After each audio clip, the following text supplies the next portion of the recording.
Good evening. My name is Anthony Jones, and this is session four, video journal.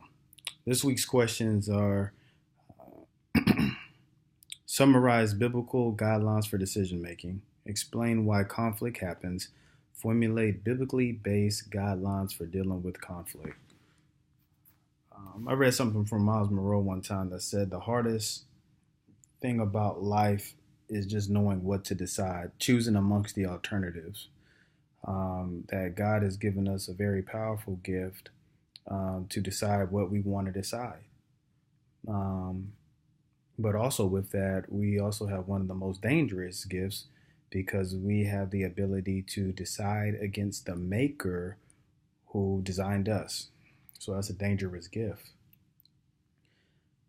I think biblical guidelines for decision making should come one by knowing what your purpose is in life.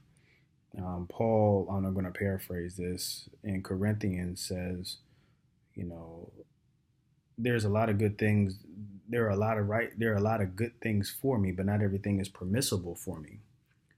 And when I kind of put that in just kind of modern terms, at least, well, not modern, but just for myself, it's, there are a lot of right things in life that we can do. There's a lot of good things that we can decide to do, but not all good things are right for us.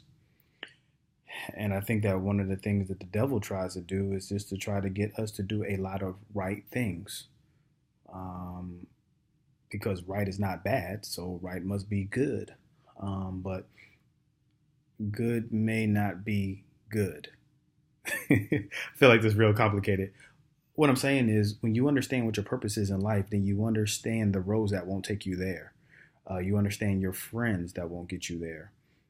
You understand the paths and the materials and things that you need in order to, excuse me,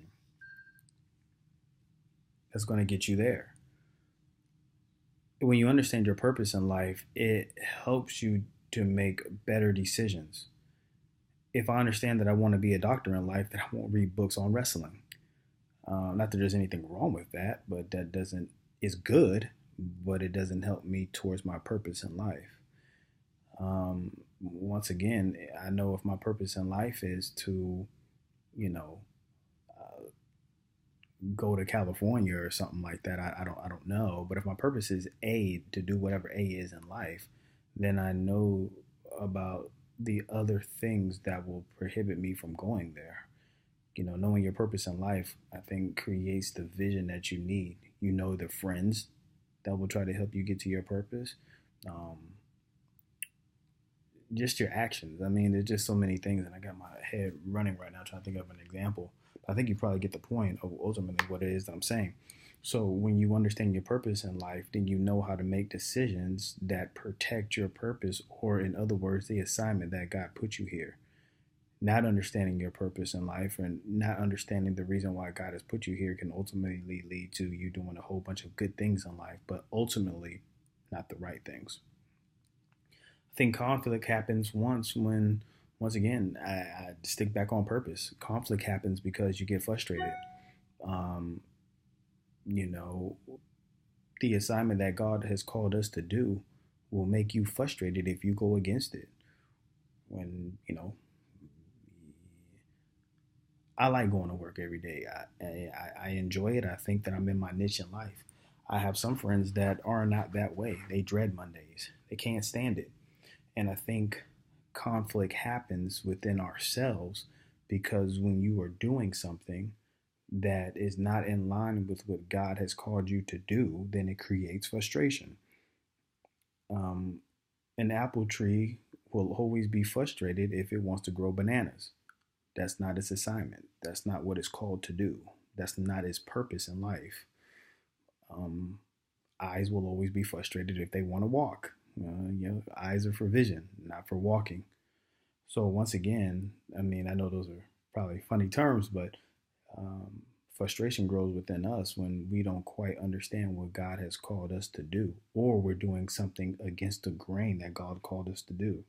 Take Jonah, for example.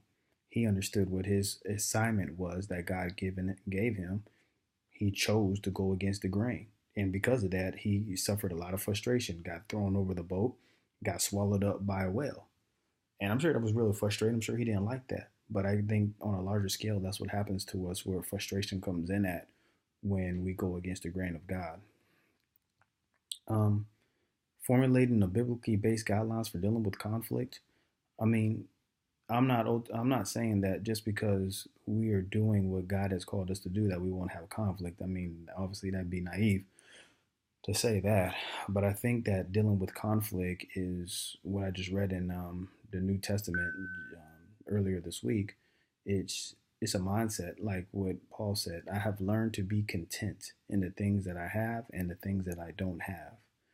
And I think if you're going to deal with conflict internally, every this whole session has been just an internal type of deal, dealing with self, maybe not so much with people, but you have to learn to be content. And there's always going to be conflict. I think God designs these type of things in our lives to grow us physically and spiritually. And there's going to be conflict. And how do you deal with conflict? Look how Jesus dealt with conflict. When they came, they drew a sword. And when they came to arrest him, one of his disciples drew a sword and sliced the guy's ear off. And Jesus was like, hey, that's not how we handle these situations. So he took it with grace. He took it with ease. He understood what his assignment was in life. And although he pleaded to God if there was another way before the crucifixion actually happened, I would like to imagine he was ultimately content. Maybe not happy to go through with it, all the things that has been documented that he went through, but ultimately he was content. And I think one of the best ways of dealing with conflict, knowing that it's going to come, is just to be content. If I know there's going to be a thunderstorm tomorrow, it does me no good just to whine and complain about it. Okay, get my umbrella out if I got to go outside, or just stay stuck up in the house and hope that, it's not on a Sunday and I don't have, I have cable TV so my stuff doesn't go out and I can watch the games. And even if I do, then learn to be content with it, because it's always a possibility. So once again, I'm crossing the 7-minute mark. This is session 4, Video Journal, Anthony Jones. Hope you have a great evening.